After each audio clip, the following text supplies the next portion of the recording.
रामराम मंडळी, तुम्हाला सांगायचं की अमेरिकेमध्ये उन्हाळा आला की सगळेजण झाडं लावायला चालू करतात. कारण कसं आहे माहिती का, थंडीमध्ये सगळं वाळून जाते. त्यामुळे उन्हाळ्यात सगळं छान दिसावं असं सगळ्यांना वाटते. तर मेन म्हणजे बाकीचे रंगीबेरंगी फुलाची झाडं बी होती. त्यामध्ये दिसला आपला झेंडू. आता झेंडू दिसला म्हटल्यावर एकदम भारी वाटलं. एकदम फुललेली झाडं होती. आणि मेन म्हणजे कसं, बाकीचे छोटे छोटे झेंडू पण होते. तर झेंडूचं झाड बघायला गेलो तर होतं ते $9. आपण काय करतोय, झेंडूचं फूल घेतोय वाळलेलं आणि घरासमोर टाकतोय, मस्त असं झाड उगवून येते. तर इथं असं काही नाही आहे. इथं एकतर बी मिळते तुम्हाला किंवा असं हे झाड मिळते. आता या झाडाची किंमत जवळपास 700 ते 800 रुपीजला होती. मेन म्हणजे पुढे गेल्यावर बाकीची पण झाडं होती. मग गुलाबाची होती, जास्वंदाची होती.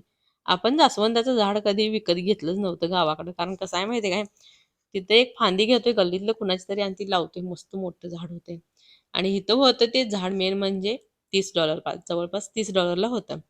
म्हणजे 2500ला हे झाड होतं. हे बघा केवढं मोठं झाड आहे ते. तर अशी ही झाडाची किंमत होती. तर मेन म्हणजे इथं कसं आहे, तुम्हाला बी पण मिळतात.